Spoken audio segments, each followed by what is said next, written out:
unlocking the meaning of be safe in English. Hello, everyone. Welcome to our English language learning series. Today, we're going to dive into a common English phrase, be safe. This phrase is simple yet powerful, and understanding its use can really enhance your English communication skills. So, let's explore what be safe means and how you can use it in your daily conversations. Be safe is a phrase used to express a concern for someone's safety. It's like saying, take care to avoid any danger or harm. This phrase is often used when someone is leaving or embarking on a journey, but it can be applied in various contexts. Daily departures. When someone is leaving home, a friend or family member might say, be safe, as a way of showing care.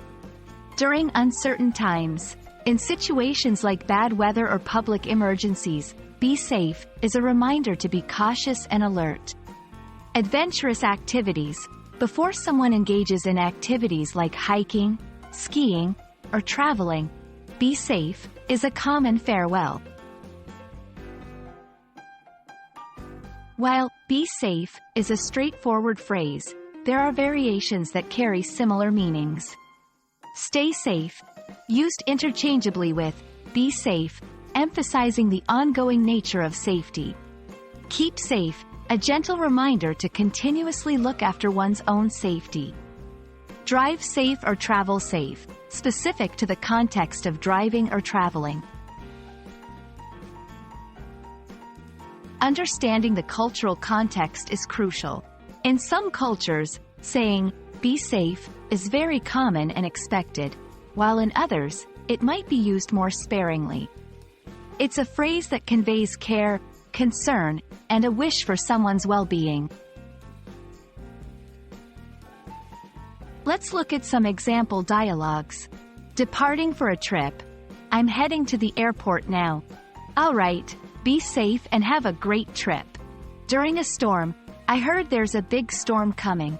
Yes, be safe and stay indoors if possible. Be safe is more than just a phrase. It's a heartfelt expression of concern for someone's well-being. Whether you're saying goodbye to a friend or wishing someone well in a challenging situation, this phrase is a simple yet powerful tool in your English communication arsenal. Remember, learning a language is not just about words, but also understanding the emotions and intentions behind them. Stay tuned for more insightful videos, and as always, be safe out there.